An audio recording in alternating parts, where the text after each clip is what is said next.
Hello and welcome back, or welcome to Word on the Street.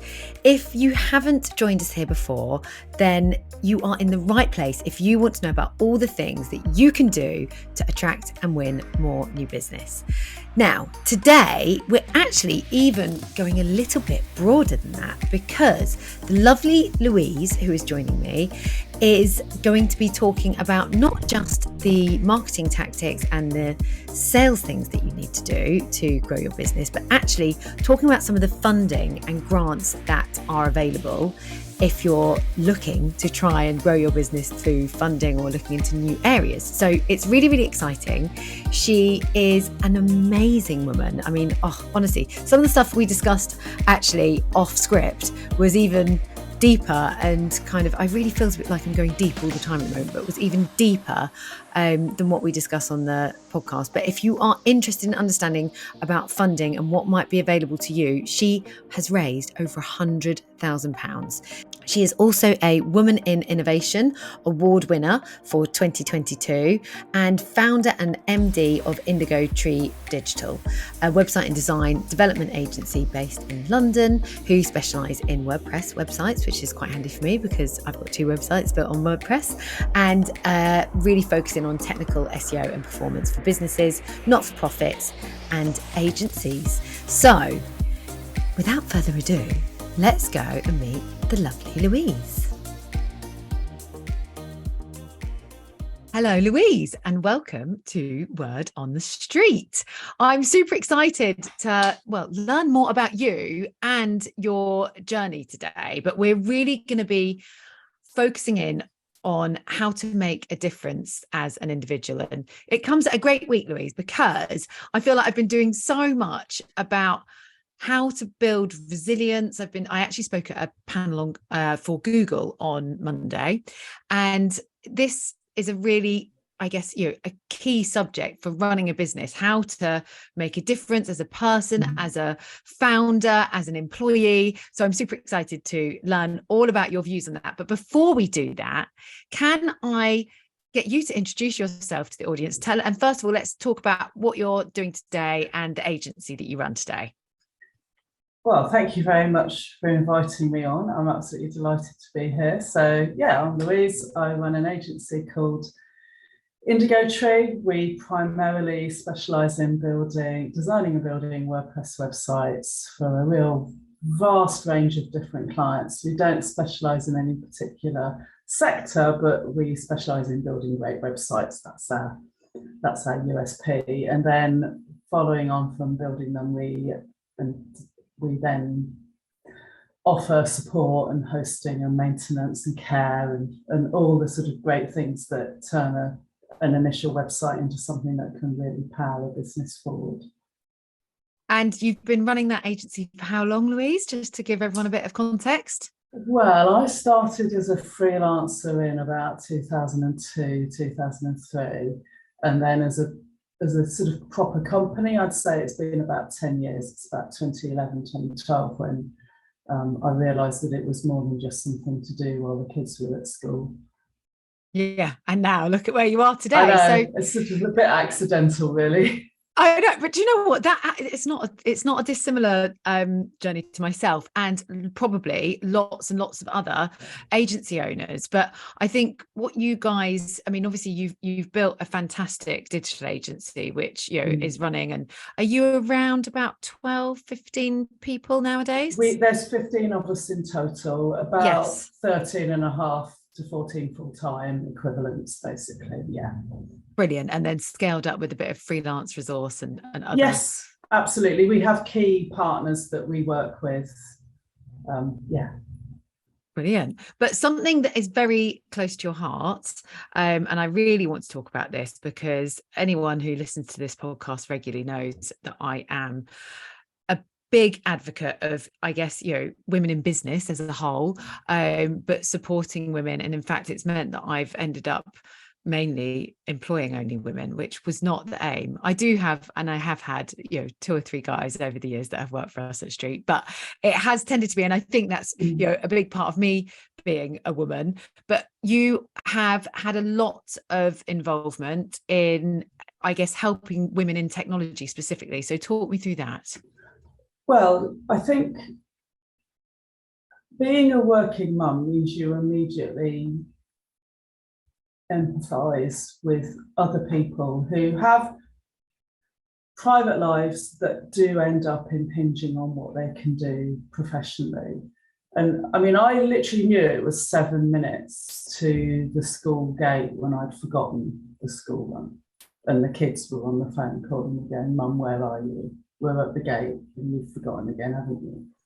So I know what it's like to have that type of messy life where you can't just go to work, get to your desk at 9, leave at 6, go home, have dinner. And, you know, it's complicated.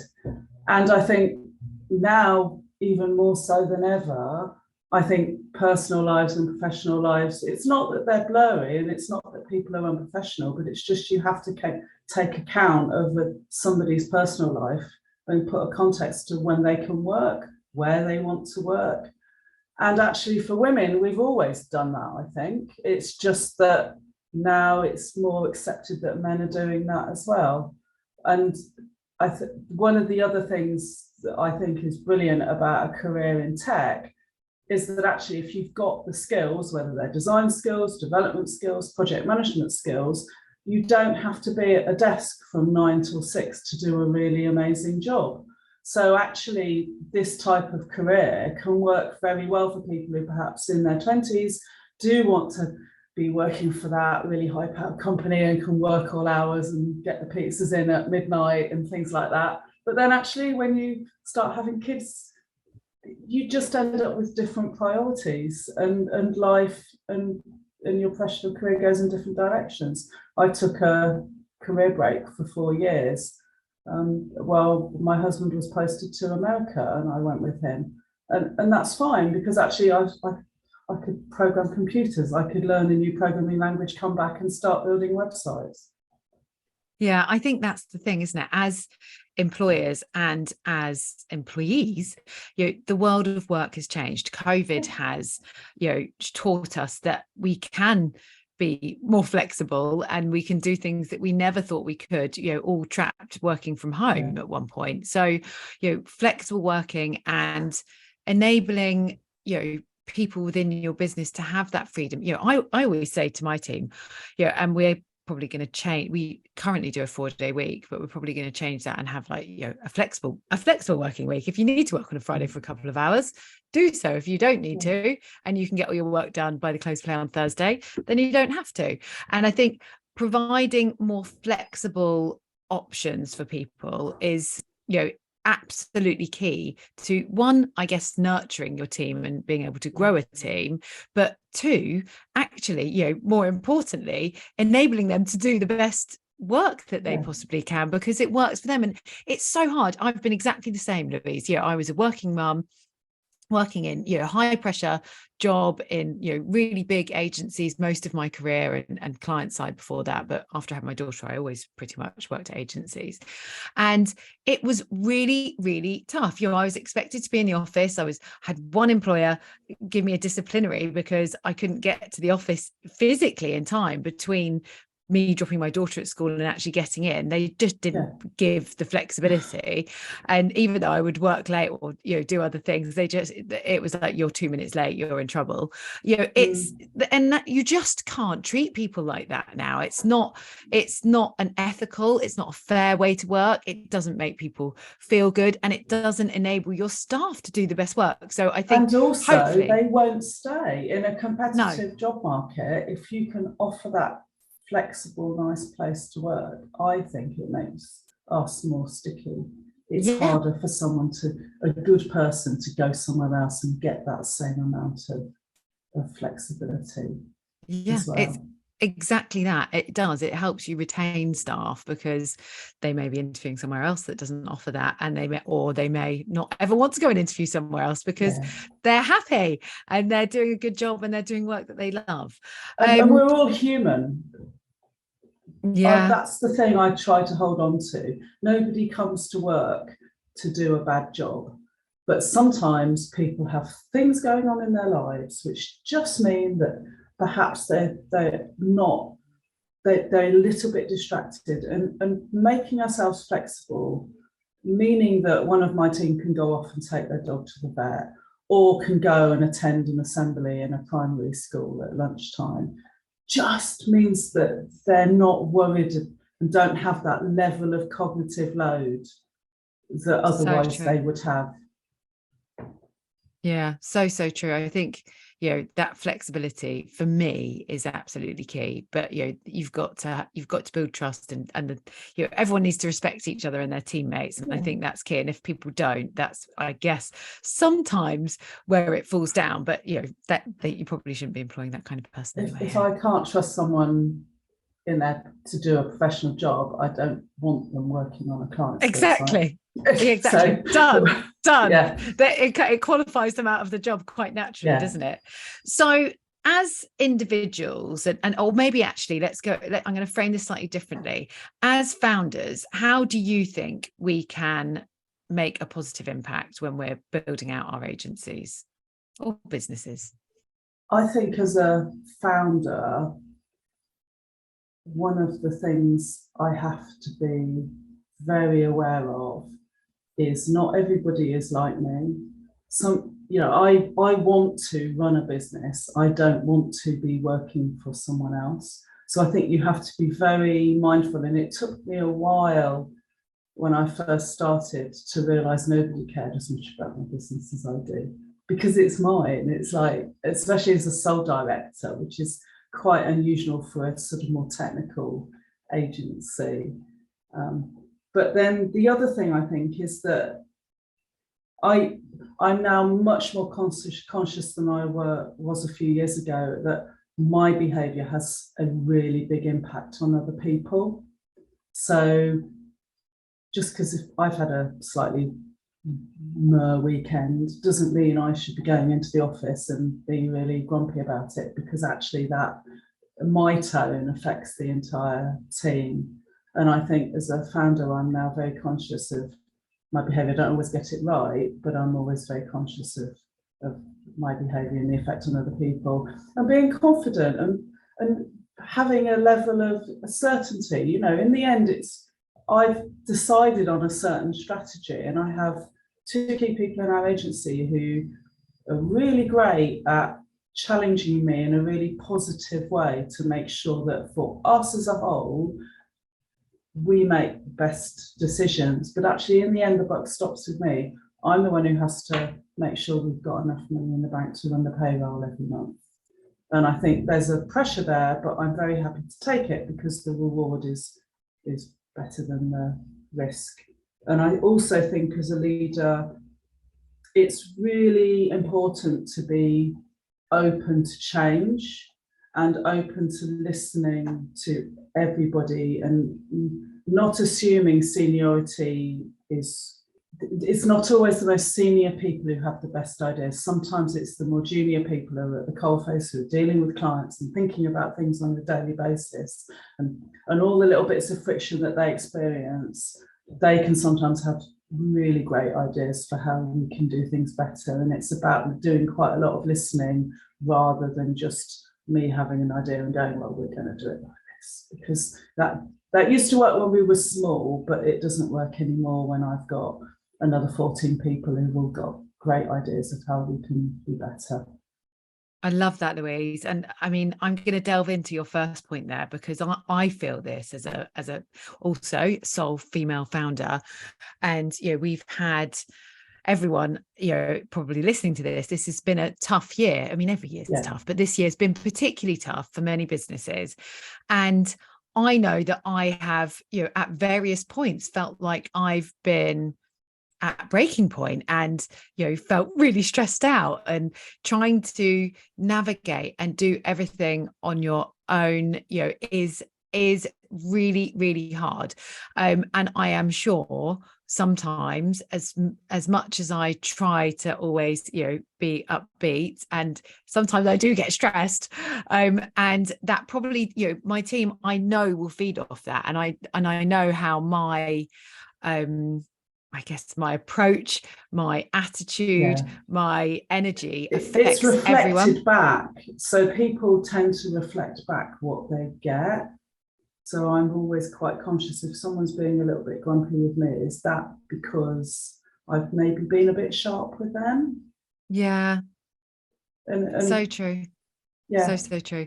How, Louise, how then, come on, give me some top tips. How can I, if I'm feeling stressed, or anyone who's listening, but if I'm feeling stressed, any top tips for me to how to manage that?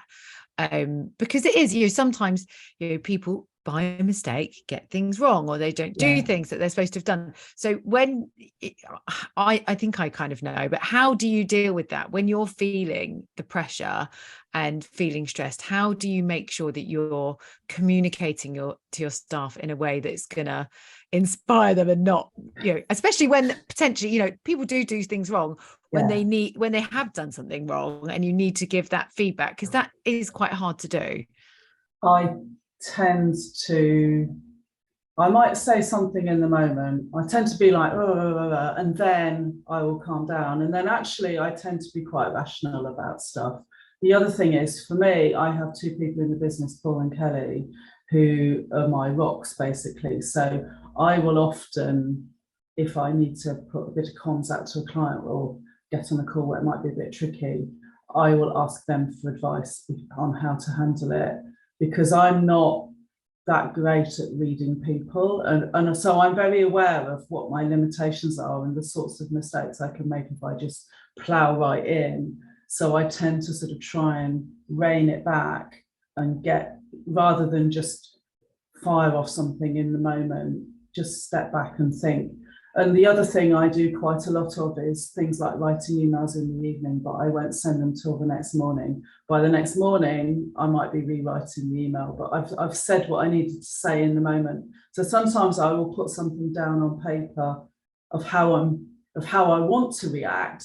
And then of course, when you go back and reflect on it, then you get the chance to actually perhaps turn it down, or think about the constructive. The other thing is that depending on what the stress is about, I always try and turn something that's happened that may be suboptimal into, well, how can I turn this around and make it something positive? So if we've got something that hasn't gone quite right with a client, typically it's a mistake that's been made somewhere in a process or by a person. Well, number one, is that something that's likely to happen again? Number two, is there something we can correct? Number three, is this evidence of a wider thing that maybe we can do something better with all of our clients, and do something to improve their experience in the future? So try and turn that small thing into something that's a learning experience, rather than just having lots of small things that end up being really annoying. Just try and see the bigger picture. Totally. And I think for me, that's absolutely key. Again, going back to what you said initially there, time. Like, I am I'm a Leo. I mean, I don't know how relevant that is, but I definitely am a Leo. So I'm quite not a fiery person, but Yeah. I'm quite forthright. I know what I want. I probably do, expect a lot of people, because I'm incredibly driven and I know how I would behave. Yes. And I think as humans, we tend to expect people to behave in the same way that we are. But my team is made up of a diverse group of people who are different and have different life experiences and different ways of dealing with work. And at the end of the day, I have to respect that and think about, rather than reacting in the way that I want to sometimes, having that sit back, kind of understand, think about things before I go in, which I'm learning, and I'm definitely doing better at that today than I once was, and trying not to put my foot in my mouth quite so much. And I'm always very conscious when I make a mistake, and I know how I want to be treated when I've cocked up. So I try and be very mindful of that as well, because most people, and certainly everybody that I hope that everybody I employ at Indigo Tree, is bright enough to realise when they've messed up. They don't need me rubbing their nose in it. It's about then constructively figuring it out. And the other thing I would say is, if we ever which occasionally happens, make a mistake with a client, then normally I will get on the phone and I will explain. And very rarely do I get a bad reaction for that, because actually owning up to a problem and then discussing with the client, either we've already fixed it or how we're going to fix it, in my experience, is way better than waiting for them to notice. So I will always be upfront, and integrity is one of our core values. So that's quite a strong thing for me. If there's been a problem, we'll own it. I love that. Exactly the same at Street. It's all about proactivity. I never want us to be on the back foot. It's always about us, hopefully fixing problems before they arise. So if we're seeing, we do a lot of campaign work. Obviously, a big part of what we do, well, all of what we do, is demand gen and, helping attract leads and opportunities for the businesses that we work with. And if I can see that we're not getting the campaign results early doors, we will be talking to that client as openly and as early as possible to try and fix it, and understand, sometimes it's not always our fault. Clients, as like to get involved and edit things, and sometimes they can over edit things, and it takes the magic out of them. So we're very, very clear, and I think open, and I think that enables everyone to do their best work. If you're honest and you can give constructive feedback in a way, and I always find, being extra nice helps with this. And in fact, I'm probably better at it with clients than I am with my own team sometimes. And I probably should learn from that and think about how I can implement how I deal with things with clients with my team. But if you can show up in a way that's being helpful and constructive, I think that's a really good way to approach it. I quite like people who can come with a problem and a solution. Doesn't matter what the solution is. I just don't want people coming to me with lots and lots of problems, because as soon as they've come up with a solution, even if it's not the best solution, even if I think there might be a better solution, it just shows they're thinking in a positive way rather than just being negative. It's very easy to criticize. Sometimes it's far harder to actually constructively say, well, we should be doing something else instead. So that's what I like. Yeah, you should never give feedback, I don't think, without having some kind of solution or approach, which again is sometimes why it's really important to sit back and think. Which is often hard when you're busy and you're running at jobs and you're just ticking your list off of to-dos. But at the end of the day, if you can do that, if you can really think about things and then come up with better approaches, better ways of working, and give constructive feedback. I know I always try to do, if we can learn so much from mistakes, that is actually I think a better way to learn than just soaring through life and everything being brilliant all the time. Of course we learn when things go well because it's repeatable success. However, we often learn an awful lot more when we are, stuck in a problem and we have to come up with a solution, because coming up with that solution enables innovation, new ideas, a new approach. Absolutely. And that's actually where the real magic happens. So enabling your team, your clients to have that creative thinking and understand that mistakes aren't, because honestly, usually you have a mistake happen once and it doesn't really happen again because you've learned from it and then you go on to fix it. So actually, let's reframe problems as, I don't know, something else, a positive problem, because you always come out of it stronger. Exactly. Hey guys, just interrupting very quickly because I wouldn't be doing my job if I didn't tell you about Tamba. If you're enjoying today's podcast, I know you are going to love the Tamba platform. Tamba is full of all the insights, hints, tips, and fantastic content and training and templates and events that you need to enable you to attract and win more new clients yourselves. If you enjoy the podcast, it's this kind of content that you'll be able to see, get more of, save to your profile, work through training programs with some of my fantastic guests actually. So if you haven't checked it out already, please do www.tanba.io. That's www.tanba.io. Go have a look. I hope you love it, and I hope to see you at some of our online events very, very soon. Hi guys, I am showing up here because I've got some exciting news. This might be one of the last podcasts you listen to from Word on the Street in 2022, but we've got some very exciting things coming in 2023. So if you haven't already subscribed to this podcast, do so that you can make sure you get some new news from me in 2023, very early in 2023. I am going to be having a bit of a break because I do actually have a life as well as running a business, but I mean, I don't feel like that all the time, but I definitely do. And I'm going off to Mexico for a few weeks. So we are going to take a little bit of a break over Christmas, but I will be back with something very special in January. So keep your eyes and your ears peeled. Hit that subscribe button if you haven't already. And or if you would like to make sure you're on our mailing list and you get information from me straight into your inbox, then do head over to the Street Agency website, street.agency, and subscribe so that you get our alerts. You can also find all the podcast content and so much more information on how to attract and win more new business over there too. So I hope you have a great day wherever you are. Thank you for letting me interrupt, and I will see you soon.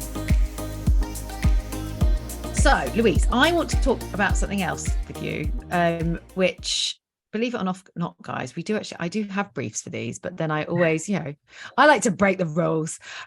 So I know that you obviously have had an amazing career, but in the last 2 years, you've experienced some mega growth. And that has, been down to one, you being brilliant at your job, of course, but also I know since about 2020 when COVID hit, that you have sought out and found and got lots of grants and funding and won competitions. Can you please, because one, selfishly, and I'm sure my listeners are the same, certainly of smaller mid-sized agencies, how did you find these? What did you do? Can you just talk us through some of the things that we can maybe learn from? Because I'm going to steal all of this and then go do it. Okay, so many years ago, back in about 2014, 2015, I got a grant to have a bit of consultancy, and I ended up with someone who actually explained to me what a balance sheet and a profit and loss was, which was a revelation back then.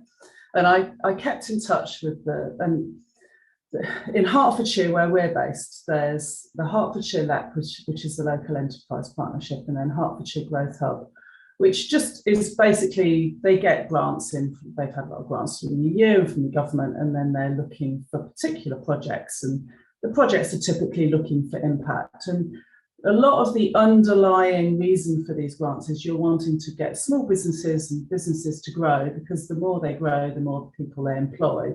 And obviously the government is wanting to make sure that we have really full employment, which is pretty much achieved. So I've kept in touch, and I receive quite a few newsletters. So back in 2020, when COVID hit, I was receiving various newsletters, so I found out about things like the Seagulls loan, which I applied for. I found out about a little grant from our local council that helped pay for some of our council tax on our business. And then towards the end of 2020, there was what they called a Respond, Adapt, Strengthen grant that you could put towards businesses that had suffered during COVID. And that was the time when Paul, our engineering director, I'd figured out I needed to recruit someone, and that helped pay for his laptop and helped pay for some design for us to build ourselves a new website.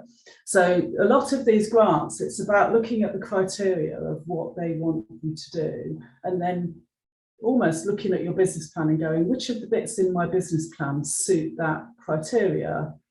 And the Respond, Adapt and Strengthen was a good example, because it was about, making businesses better who've been affected by COVID. So we got, I think it was about 4,000 towards those two things, which was amazing.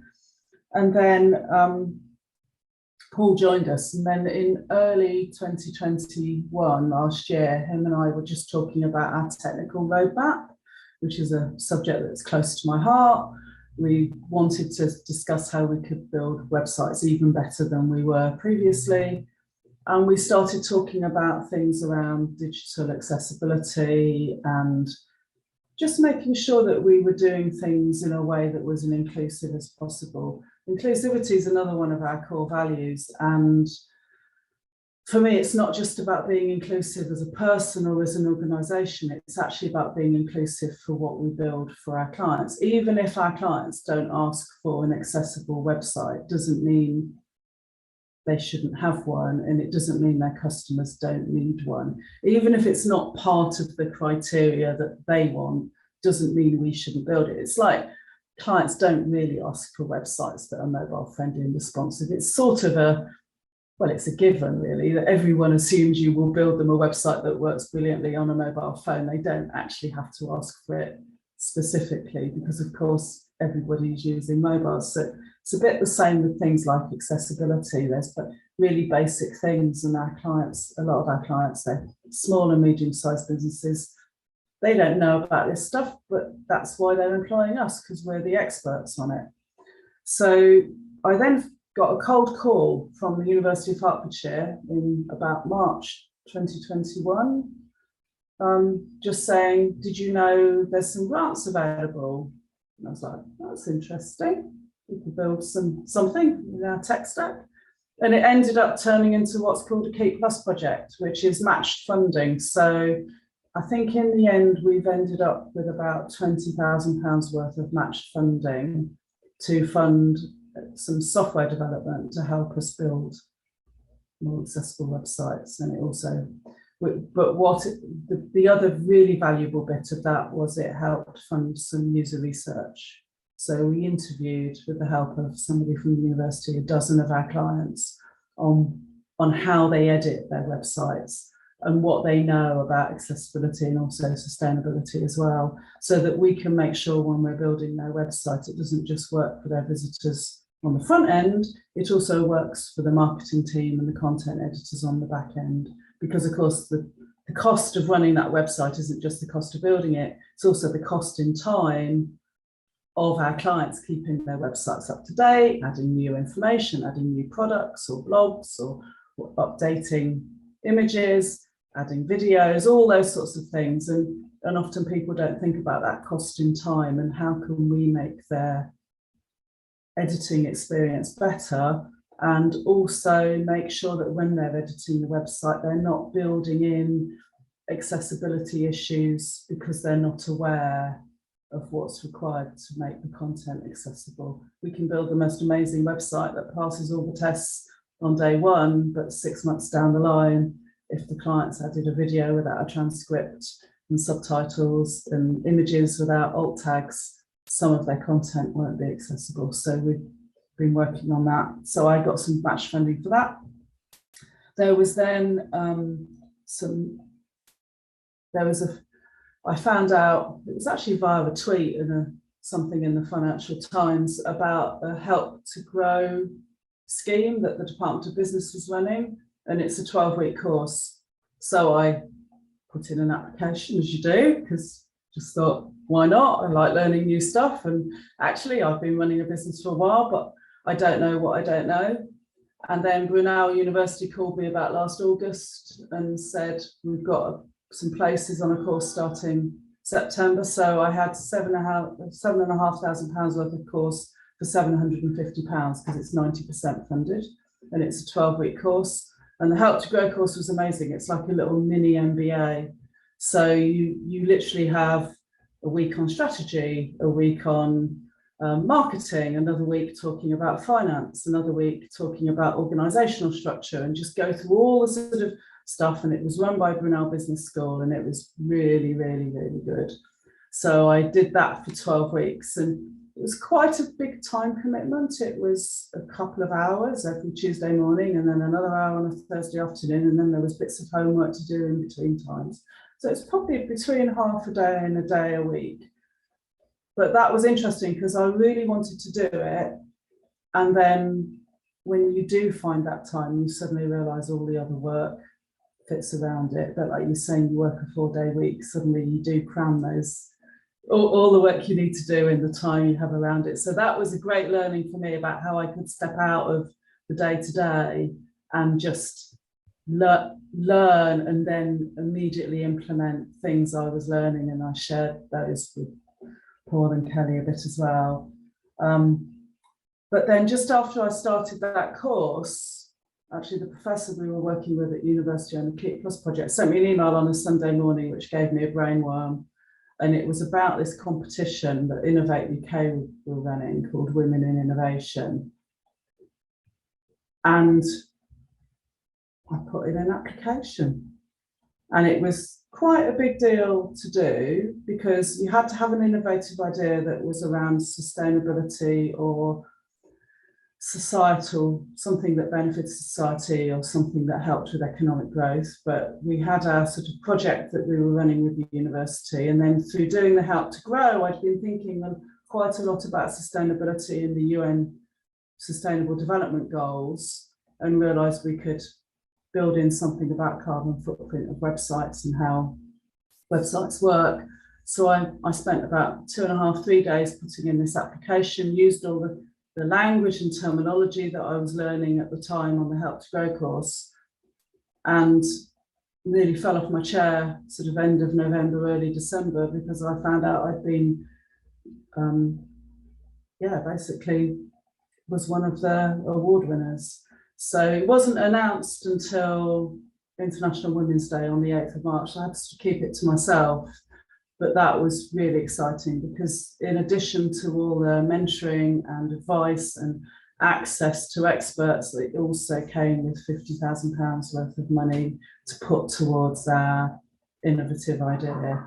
So that was a bit of a game changer in terms of actually helping to fund the project and helping us to basically mean when we do launch, we will be able to have a much bigger impact because we've got funding to basically help pay for us to design and build a proper website and all that sort of thing, which otherwise we'd have sort of bootstrapped it through the business, but we actually have some proper funds to put towards it. So that's really exciting. So I did that. And then I stopped doing the Help to Grow course in December last year, but I was on the mailing list for Hertfordshire LEP. So yet again, I found something else, which was a service design course that they were running in conjunction with the Royal College of Art. And it was a 5-week course.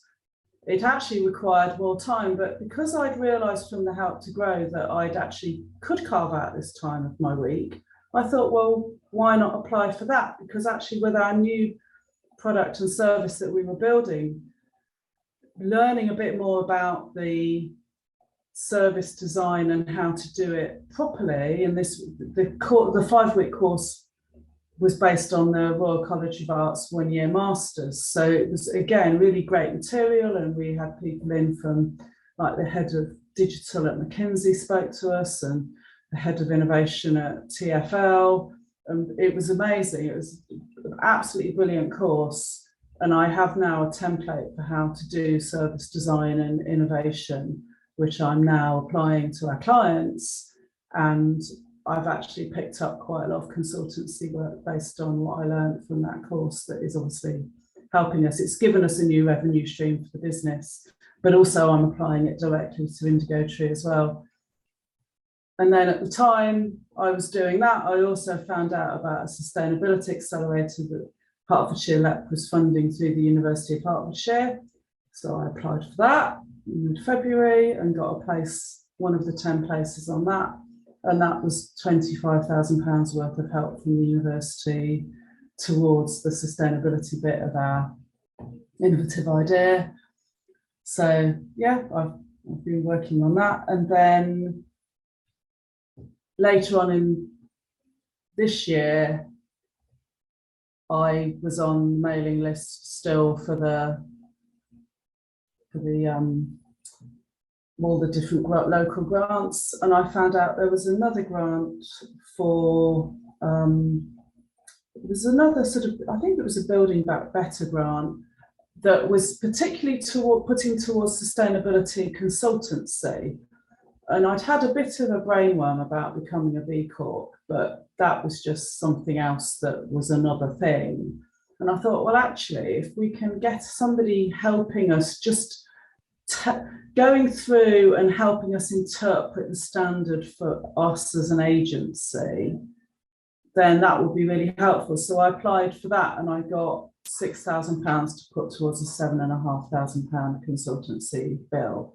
So I've also now, I've just got a big spreadsheet with about 20 to-dos left to do on it. And then once we've done those by the end of the year, we'll be able to apply and put in a B Corp application. So lots and lots of different things that are all helping different bits of the business. But again, the B Corp's quite aligned with being a good business, being a business that thinks about inclusivity and sustainability as well. So all these things are all very aligned with my values as well. Yeah. So that's all the sorts of things that we've done.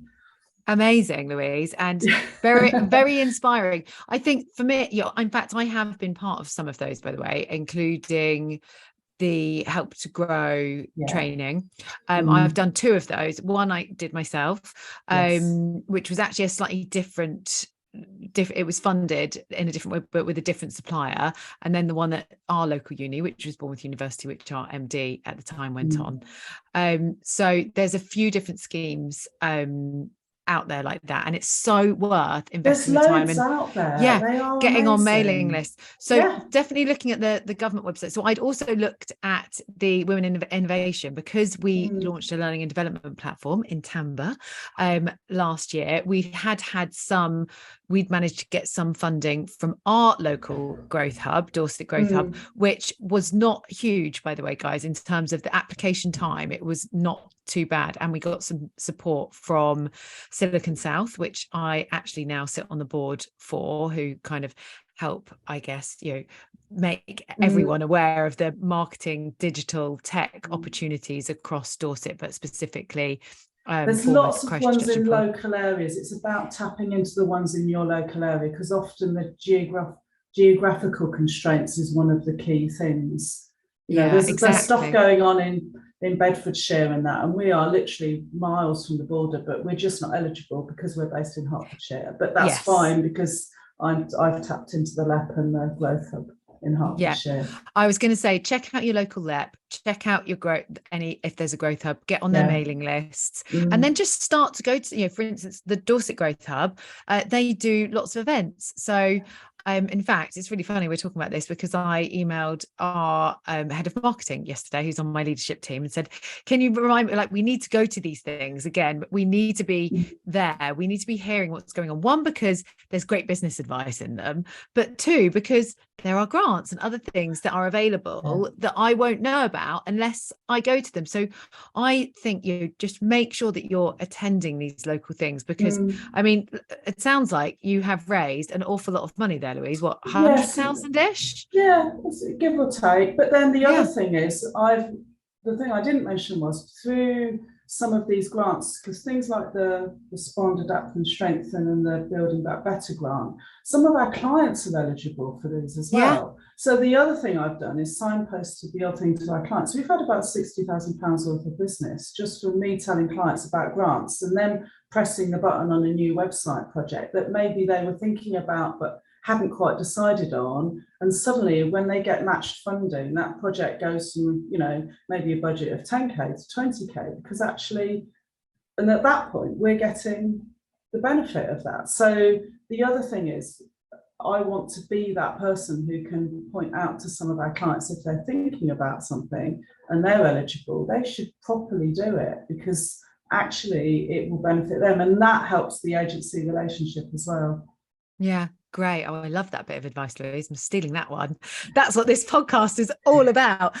One final question on grants, which was not going to be the subject of the podcast, but has probably ended up being the subject of the podcast, is how long, and because I think that's the thing that puts people off often, is how long is it taking you to do these applications? Are they quite labour and time intensive? It depends. Some of the Sustainability Accelerator, that took me a couple of hours. The latest one for B Corp, that was actually a matter of about half an hour. But the Women in Innovation one took me about 3 days. And I applied for another Innovate UK one, which I didn't get actually, and that took me a couple of days. But it was interesting because the ones, especially the Innovate UK ones, the bigger ones, you get really good feedback. They are blind judged. So they just choose 5 random judges. who mark the questions out of 10, and then there's a pass mark and you're either above or below, and it's all very, very systematic. But actually, in getting the feedback from the one that we got and the one that we didn't, that's already helped me think about how I would apply for the next one. So it's like what we were saying earlier, sometimes you can learn from getting things wrong as well as learn from getting things right. Yeah, definitely. So yeah, guys, also another good one, therefore, Innovate UK. Make sure that you go and register, go and have a look. You've got to answer the questions. It's about answering the questions like on a GCSE exam. If you're not saying the right words and you're not saying it in the right way, and you've got 400 words to make 5 points, you just have to answer the question. That's what I've found. You can't be wishy-washy about it. No, it's like doing an RFP. So I should be quite good at these, seeing as I spent a huge part of my career writing and responding to RFPs. So yes, it's really important that you can respond to them and that you can put the time in to do it. 3 days for £25,000, I would say, is a good investment. 3 days, if it's going to take you 3 days to apply for £5,000, I don't know, maybe you might be better doing something else. I treat it like how much time would I want to spend on a client proposal? Exactly. That sort of value. Yeah, that's a great way to look at it. It is. Yeah, great way to look at it. Louise, before I let you go and enjoy the rest of your Friday, my last question that I really, really want to make sure that I do ask you is really around, I guess, top tips on how you can bring, because you've talked a lot about the values and becoming B Corp and the purpose that you have as an agency. So how do you bring those values into your business? Well, when we were first thinking about our values, which was actually pre-COVID in 2019, I had a leadership coach and a business coach, and what I hadn't realised until then, which sounds really obvious when you say it, is that actually my personal values, because I'm the leader and the sole director, directly impact on the agency. So actually the values around integrity and inclusivity, because they're such strong values for me personally, that's why I bring them into work, because I am that human at work, just like I'm that human out of work. So yeah, I just think that it's about just being really clear on expectations. And I'm a little bit fierce about stuff, to be quite honest, and I will call people out on it, because for me, some of my personal experiences, especially around inclusivity, because my youngest child is trans and I've seen the direct discrimination that he's had, mean that actually I just don't tolerate it. Yeah, it's a little bit black and white for me, quite frankly. And I'm old enough to just be quite bullshit.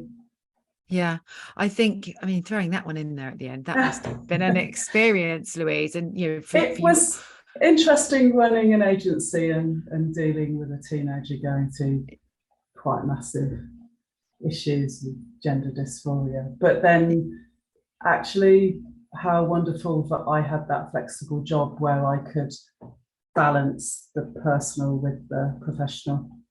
Yeah, and support them through it. But absolutely. And I think that's the thing, these huge things and small things that happen in our personal lives shape us as people. And basically a business is made up, usually, even if you're selling products, and not a service business like we are, you are still people in the business. So bringing your personal experiences and what you've learned in your personal life, and I love that about you, by the way, Louise. And having that bit of understanding, because I know what it was like when my youngest was really struggling.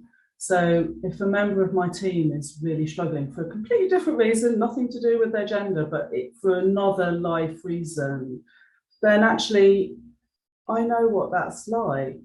So why wouldn't I be that employer that took that into account? Totally. And that's how I would want my child to be treated, or another family member to be treated. I would want somebody to be kind. Yeah, and that kindness and that reality that you've experienced enables you to build a more authentic, a more caring business that people actually want to work in. And also, I think, when you've had, life experiences, and we've all had, different, no single person has had the same experience as another person. When you show up to work and you have built your values and your purpose around the authentic, experiences that you've had as a person, it enables you to keep, I guess, standing by them and actually make them happen more easily because you truly believe in them. And I think that's what's often hard as businesses grow. Our values are very much my values because I'm the founder of the business. But what I'm really trying to do now also is build in what's important. In fact, we've got a session on this in our next strategy day, week after next, which I really want to make sure that I'm building it around not just my values. It is going to be my values, but what's important to all of us to build a really authentic business. And, of course, some of those people aren't necessarily going to be with us forever, but hopefully my leadership team are going to be with me for a fairly long time. But I think building a business around what's really important to you as founders or directors, a leadership team, and including your team in that so that you can build something that actually everyone believes in and stands by. That's really, really helpful. Yeah, that's so true, because we do quite a lot of work with local charities and things like that. And actually, Paul and Kelly have both just sort of said to me, well, let's speak to the wider team about other charities they'd like to support as well. Because so far they've all been things like charities that I was at a hospice networking event last night. We work very closely with the local food bank and homeless charity. But actually, because we're now geographically all over the UK, there are going to be other members of my team who care about different things.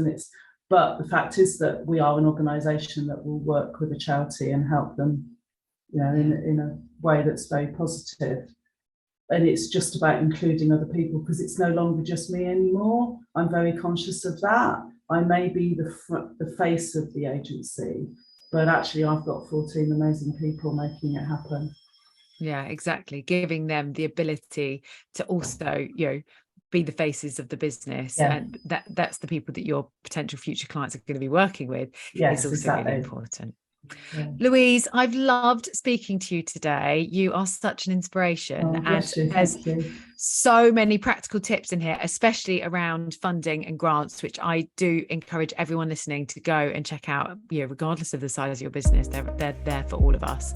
So yeah, big thank you, Louise. And I know there's other things going on which we haven't talked about too much, but I will have you back on to share some of your insights into things that you've got going on in the background as well. Thank you. Hi guys, thank you so much for listening today. I hope you found today's episode as interesting and thought-provoking as I have. And I really hope to see you back here soon. To make sure that I do have you back here with me soon, please do head over to the Street Agency website. That's street.agency, and make sure you're subscribed to our marketing and insights information. There's so much on there.